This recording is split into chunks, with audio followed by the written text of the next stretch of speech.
Efendim selamlar. Düşmüşler salonuna hoş geldiniz. Umarım keyifleriniz yerindedir.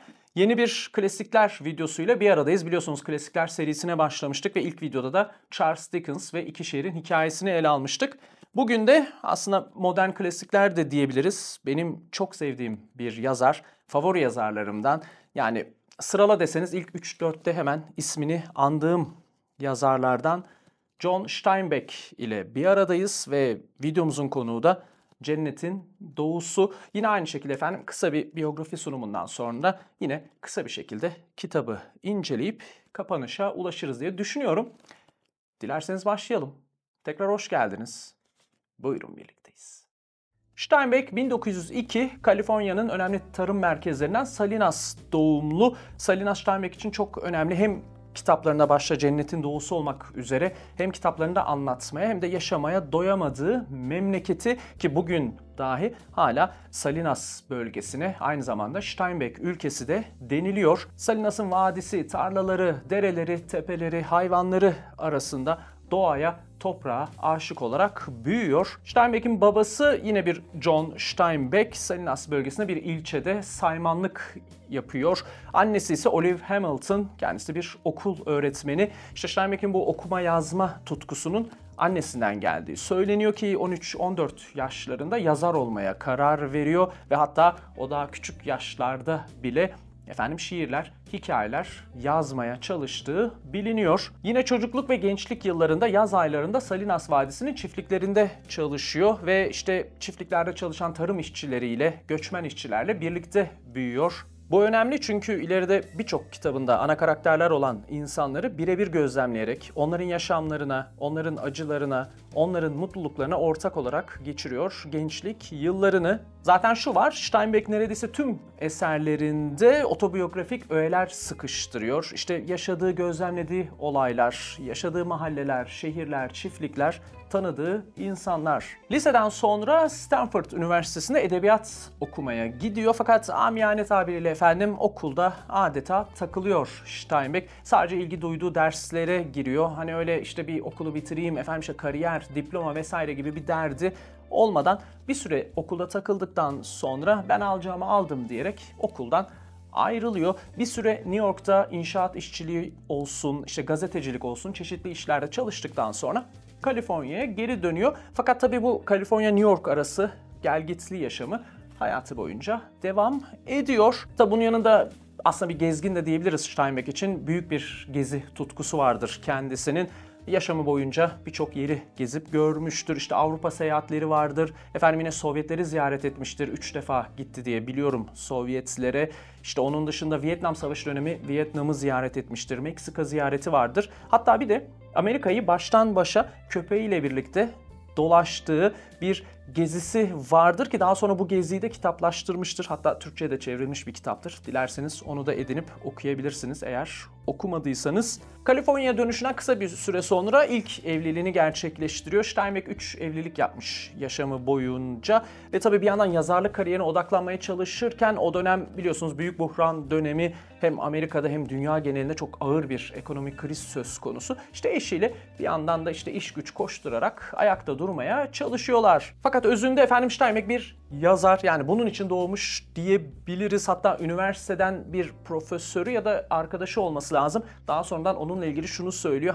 O sadece bir yazardı, başka da hiçbir şey değildi, başka da hiçbir yeteneği yoktu gibi bir söylemi de olmuş kendisi için. Biraz artık tabii yazarlık kariyerine odaklanacak olursak ilk kitaplar aslında öyle pek ses getirmiyor. Fakat zamanla hem kaleme hem edebiyat stili oturmaya başladıkça özellikle 1930'larda arka arkaya gelen 3 şaheser kitabıyla birlikte John Steinbeck hem Amerika'nın hem de edebiyat tarihinin en ünlü isimleri arasına kendisini yazdırıyor. Bitmeyen Kavga, Fareler ve İnsanlar ve elbette Gazap Üzümleri.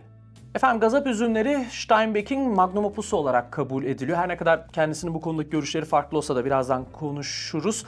Ki benim de aslında favori kitaplarımdan birisidir. Az önce nasıl girişte söyledim Steinbeck favori yazarlarımdan birisidir. Tıpkı onun gibi şimdi say deseniz ilk 3-4 sırada Gazap Üzümlerini mutlaka belirtiyorum. Tıpkı o diğer iki kitabı gibi Bitmeyen Kavga ve Fareler ve İnsanlar'daki gibi toplumsal gerçekçi bir stilde büyük buhran dönemlerinde işte tarım işçilerinin, işte mülksüzleştirilmiş ve oradan oraya sürüklenen göçmen işçilerin acılarını, yoksulluklarını, işte onların mücadelelerini, sorunlarını oldukça güçlü bir kalemle ele almıştır. Pulitzer ödülüne de layık görülmüş. Hem işte döneminde hem de günümüzde hala etkisini korumaktadır. Toplumda ve siyasi ortamlarda işte işçilerin, yoksulların durumuyla ilgili bir empati oluşmasında oldukça büyük bir katkı sunmuştur. Bu yönde politik adımlar atılması konusunda oldukça önemli bir katkı sunmuştur. Tabi bu kitapların ünüyle de birlikte önü açılmıştır. Edebiyat ayrı, sinema, medya ayrı kariyeri akıp gitmiştir ki bir zaman sonra biliyorsunuz Nobel Edebiyat Ödülünü de almıştır. Tabi biraz da siyasi duruşuna bakmak gerekiyor. Çünkü hem kitaplarını daha iyi anlamak adına hem de Steinbeck'in siyasi duruşu her zaman tartışılmıştır. Sol sağ iki taraftan da eleştiriler almıştır. İşte sağcılar solculukla suçlamıştır. Solcular da ya yeterince solcu olmaması üzerine ya da hain olması konusunda kendisini suçlamışlardır.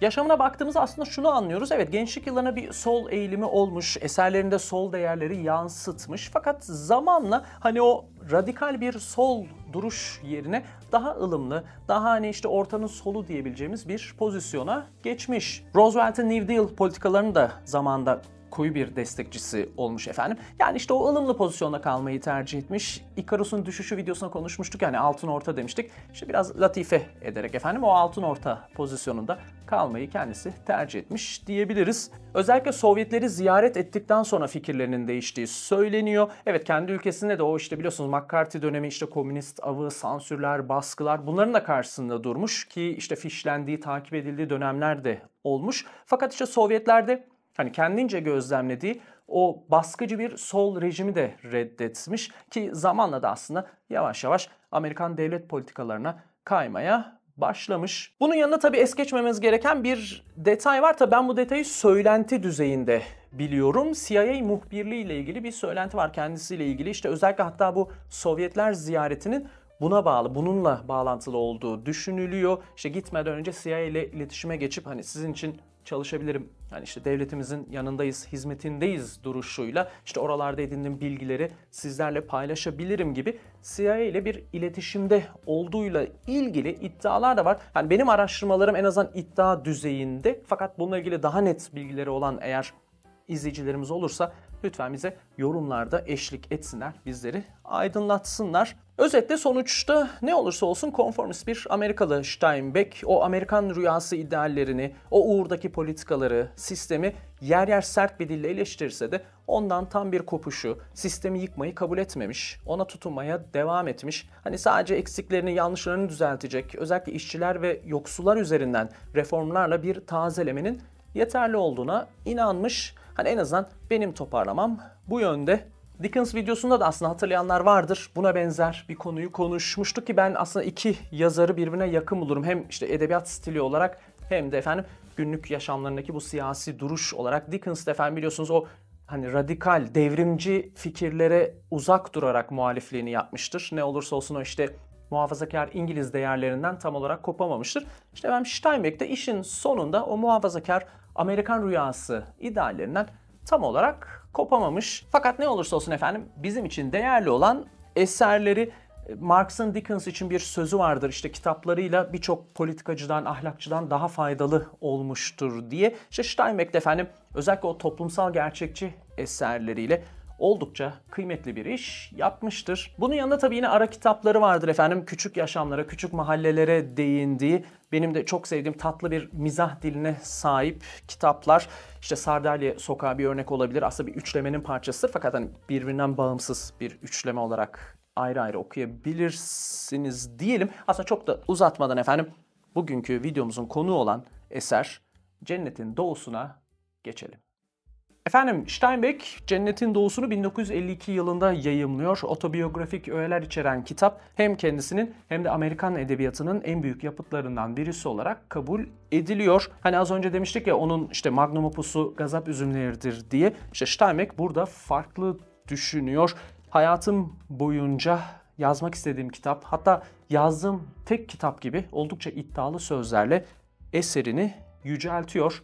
Kitap bir Amerikan aile destanı olarak da başlıklandırılıyor. Tabii şunu da konuşmamız lazım. Biz bugün bu kitabın işte hikayesini, kurgusunu ele almayacağız. Yani o anlamda bir spoiler olmayacak. Hani daha çok kitabın alt metin okumaları, karakterleri, göndermeleri üzerine kısa bir sohbetimiz olacak. Hikayemiz yaklaşık 60 yıllık bir süreçte, yani işte Amerikan İç Savaşı sonu ile hemen hemen işte Birinci Dünya Savaşı arasında geçiyor. Bu dönemde yaşamış olan iki aile, Trask ve Hamilton ailelerinin yaklaşık 3 kuşaklık bir tarihini gözlemliyoruz. Ben bu kitabın aslında kimi yanlarını da bir başka yazarımın favori kitabı olan Yüzyıllık Yalnızlığa da benzetiyorum. Hatta aslında benim bir numaram Yüzyıllık Yalnızlık ve Marquez'dir. Ya ara keyiflerim de vardır biliyorsunuz, işte bilim kurgu olsun, fantastik olsun, polisi olsun. İşte o hani ara gusto keyif işlerini saymazsak efendim, benim gözlem Yüzyıllık Yalnızlık ve Marquez'dir. İşte bu kitabın da kimi detaylarını efendim hani biraz o Yüzyıllık Yalnızlık esintileri sezmiştim. Hem işte belli bir ailenin öyle kuşak kuşak sunumunun yapılması,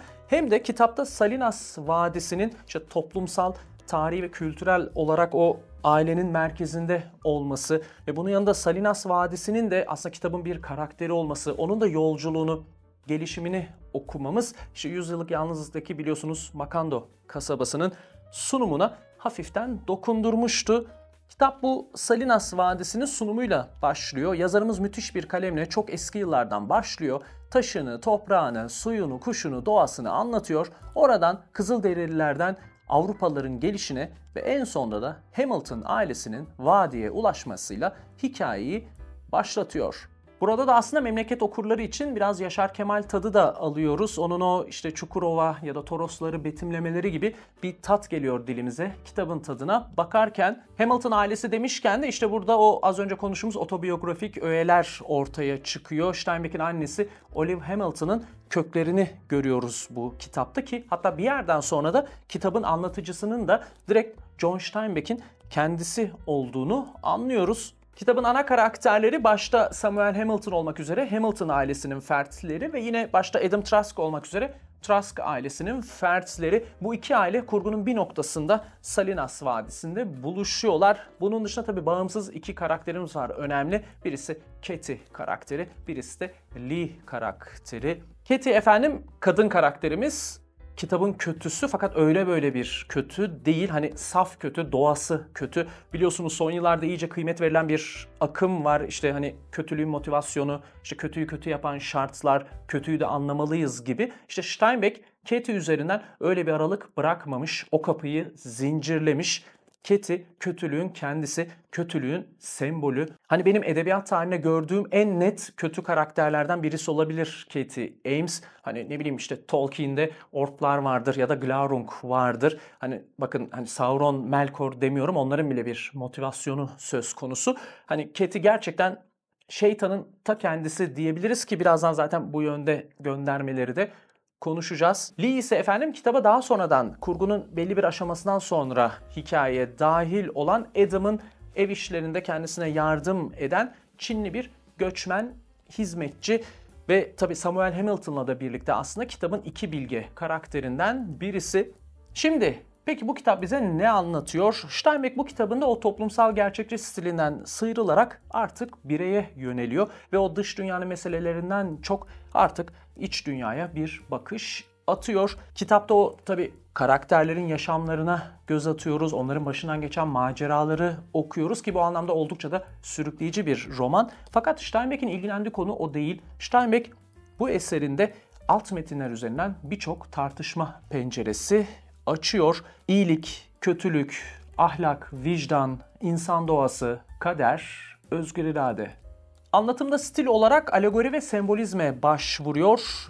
Yahudi ve Hristiyan metinlerinde kutsal kitaptaki yaratılış bölümünde geçen Adem ile Havva, fakat daha çok özellikle Habil ile Kabil'in öyküsüne yeni bir bakış getiriyor. Hikayeyi alıyor, kendi çağının, kendi memleketinin, kendi toplumunun içine yerleştirip karakterler üzerinden tekrar yorumluyor. Zaten efendim hani kitabın ismi de dahil olmak üzere Kabil biliyorsunuz işte hikayede kardeşini öldürdükten sonra Tanrı tarafından cennetin doğusuna kovulur kutsal kitapta. İşte bu kitapta da efendim işte önce bir Adam ve abisi Charles üzerinden, daha sonra da işte bir sonraki kuşak Adam'ın çocukları Aaron ve Caleb üzerinden o Habil ile Kabil hikayesinin işte tekrarlı döngüsel yorumunu okuyoruz. Kutsal kitaptaki işte Tanrı ile Kabil arasında geçen bir örnek, işte ben onun bekçisi miyim diyaloğuna kadar direkt göndermelerle bu kitapta hikayenin farklı bir yorumunu tekrar okumuş oluyoruz. Onun dışında tabii kitabın en kritik tartışması kutsal kitapta Habil ile Kabil'in hikayesine yer alan İbranice kökenli timşel kelimesinin doğru çevirisine bağlı olarak insanın kaderi, insan doğası, özgür irade üzerine kitabın karakterlerinin kendi arasında teolojik ve felsefi bir tartışmaya girmesi ve bize de bu yönde düşünce pencereleri açması. Steinbeck işte o timşel kelimesini alıyor ve romanın ortasına mühürlüyor. Yine tabii o Habil ile Kabil hikayesiyle paralel bir şekilde kitapta Keti ve Adam üzerinden yeni bir Adem ile Havva yorumu da okuyoruz. Adam'ın Keti ile evlenip Salinas'a geldikten sonra orada bir cennet bahçesi yaratmak istemesi, Salinas'ın cennet bahçesi terimleriyle betimlenmesi, Keti karakterinin hikayede Havva ve yılan karakteriyle birleştirilmiş kişiliği ki yani Steinbeck direkt yine Habil ile Kabil sahneleri gibi artık göze parmak sokarak anlattığı kitabın bir bölümünde Keti'yi yılan temsili yerlerde süründürmesi, yine fiziksel görünümünde de yılana göndermeler, Adam'a yani Adem'e o cennet bahçesinde yaşama hayalini işlediği günahlarıyla gerçekleştirmemesi gibi detaylar kutsal kitap alegorisi, sembolleri olarak okuyoruz. Burada bir ara not düşelim Hani bu Keti karakterinin sunumuyla ilgili yine otobiyografik öğeler olabileceğiyle ilgili bir şeyler okudum. Sanırım Steinbeck'in ikinci eşiyle ilgili hikayesi pek iyi gitmemiş ve işte bu kitapta da bu kadar net bir kötü kadın karakter yaratmasının da o ikinci evliliğine bir gönderme olduğu ile ilgili bir şeyler okudum fakat emin değilim. Net bir bilgi değil. Hani bu konuyla da ilgili yine net bilgisi olan eğer izleyicilerimiz olursa yine bize yorumlarda eşlik edebilirler ama yine böyle bir ara not olarak düşmüş olalım. Kısacası karakterlerin huyu suyu olsun, isimleri üzerinden olsun, kendi aralarındaki ilişkiler üzerinden olsun, mekanlar üzerinden olsun o kutsal kitap imalarını, alegorisini, işte bu yönde bir sembolizmi yoğun bir şekilde görüyoruz. Su ve toprak üzerinden aslında yine yoğun bir sembolizm görüyoruz kitapta. İşte Salinas Vadisi'nde yani cennet bahçesinde işte o suyun ve toprağın önemi, Samuel Hamilton başta olmak üzere işte o bahçede yaşayanların kaderinin işte suya bağımlı olması, hatta işte Samuel Hamilton ve ailesinin işte verimli tarım ve işte suya ulaşma konusunda başarısızlığının bahçede onları ayrıştırması, topluluktan koparması ki aslında bugün de gerçek hayatta da yani Salinas Vadisi'nde suyun oldukça önemli bir yeri vardır. Şimdi şöyle bir karakterlere biraz daha detaylı bakacak olursak başta Samuel Hamilton diyelim ki kitapta da benim favori karakterim ki ben yani genel olarak edebiyatta olsun işte sinema televizyon işlerinde olsun bu böyle işte bilge rehber yetişkinliğiyle birikimiyle insanları yönlendiren önder karakterleri çok seviyorum. Nasıl diyelim savaşçı kahramanlardan ziyade ben büyücü bilge karakterleri daha çok seviyorum. Samuel Hamilton da öyle bir karakter aslında. İşte ailesiyle Salinas Vadisi'nde ayakta durmaya çalışan İrlanda kökenli birisi. Kendi çevresinde nadir kitaplarla haşır neşir olan, yine ustalık hatta mucitlik yetenekleri olan, komşularına, dostlarına rehberlik etmeyi, ihtiyaç halinde insanlara koşup yetişen, şefkatli, hikayenin iyilik ve bilgelik sembolü. Bunun yanında da bildiğim kadarıyla Steinbeck'in büyük babasını temsil eden karakter. Lee karakteri ise az önce söylemiştik işte Adam ve Keti karakteri Salinas Vadisi'ne yerleştikten sonra onların evinde çalışan Çinli bir göçmen, hizmetçi karakter ve tabii yine Samuel Hamilton'la birlikte söylediğim gibi kitabın iki bilge karakterinden birisi. Önceleri bir göçmen olarak Amerika'da kendisine karşı var olan önyargılardan dolayı o bilgeliğini saklayan fakat daha sonra kendisini ifşa edip dışarıdan bir göz olarak o farklı kültürden gelmiş olmanın avantajıyla bir gözlemciye dönüşen ve hikayenin de ahlaki vicdan sembolü olan karakteri. Onun dışında Habil ile Kabil karakterlerini konuştuk. İşte Adam'ın gençlik yıllarında abisiyle birlikte, Charles'la birlikte o Habil ile Kabil rolleri ve daha sonra da Adam'ın çocukları Aaron ve Caleb'in yine aynı şekilde Habil ile Kabil sembollerini kitapta görüyoruz. Caleb ile Charles ayrı ayrı babalarından onay arayışı içinde olan iyilik, kötülük, insan doğası, özgür irade gibi başlıklarda yaşadıkları iç çatışmalarla mücadele eden Kabil karakterleri. Romanın da en güçlü karakterleri bence. Adam ve Aaron ise idealist, hayalperest, sevgi ve masumiyet temsili. Biraz da dünyanın karanlığına karşı kör olan ve bu körlüğün bedelini de ödeyen karakterler. Son olarak tabii es geçmeyelim, hikayemizin ilk yarısında önemli bir yer teşkil eden Adam ve Charles kardeşlerin babası Kairos'u da analım. Standart efendim sert Amerikan muhafazakar babayı temsil ediyor. Ve hikayenin ikinci yarısında sonlara doğru kurguya dahil olan ve bence aslında sunduğu sebeplerle birlikte ilginç bir seçim de yapan Aaron'un ya da Caleb'in kız arkadaşı Abra. Efendim cennetin doğusu ebeveynlerimizden aldığımız ahlaki miras üzerine, iyi ya da kötü olmak arasında yapabileceğimiz seçim üzerine, insan doğası, kader ve özgür irade üzerine bir sorgu masası. Tabii biz şimdi bugün kitabı böyle alt metinler üzerinden kurcalayınca kimilerine ulan yoksa bu kitap sıkıcı bir kitap mı şüphesi doğurmuş olabiliriz. Öyle değil efendim. Hani biz bugün kitabı açıp bir ufak otopsi yaptık. Hikayenin kendisi oldukça sürükleyici, merak uyandıran bir kurguya sahip. Hatta hani olumlu ya da olumsuz almak size kalsın. Kimi noktalarda melodramik anlatımların da olduğu ya da piyes havasında anlatımların da olduğu bölümler de mevcut. Hatta yine hani bugün bir tabir vardır ya, Türk dizisi tabiri. İşte o Türk dizisi kurgusuna uygun bir kurgusu, yapısı da var. Ki zaten hani sinemadan tiyatroya birçok defada uyarlanmıştır. Hollywood'un ikon isimlerinden biliyorsunuz James Dean, ki sadece 3 filmde oynayabilmiştir. Çok erken yaşlarda hayatını kaybetmiştir. İşte o 3 filmden birisi de Bir Cennetin Doğusu uyarlamasıdır. Steinbeck kitapları bugün hala kıymetini korumakta. Amerika'da ve hatta dünyanın birçok yerinde okullarda okutulmakta. Kendisi edebiyat tarihinin büyük isimlerinden birisi olarak anılmaya devam etmektedir. Birçok yazara idol, ilham kaynağı olmuştur. Eserlerinde toplumun, işçilerin, yoksulların yaşamına odaklanmış, bununla beraber mizah yeteneğini de esirgemeden Amerikan toplumunun, kültürünün ara sokaklarına dalmış, sosyal adalet üzerine olduğu kadar insanın doğayla ve hatta kendi doğasıyla ilişkisi üzerine de tartışmalara girmiş ve benim de girişte söylediğim gibi en sevdiğim yazarlardan birisidir. Efendim bu şekilde ikinci klasikler videomuzda tamamlamış oluyoruz. Şimdi tahmin ediyorum mitolojiden bir hikaye serisine devam ederiz diye düşünüyorum. Bir yandan da tabii yaz mevsimi geldi efendim. İnsanın üzerine ekstra bir tembellik çöküyor. Fakat elimden geldiğince hızlı bir şekilde arka arkaya sizlere video yetiştirmeye çalışacağım. Sürçülisan ettiysek affola. Efendim beğendiyseniz ne mutlu bana. Çok teşekkür ediyorum. Beğenmediyseniz de sabredip izlediğiniz için çok teşekkür ediyorum. Ve hepinize mutlu günler diliyorum. Görüşeceğiz. Bay bay.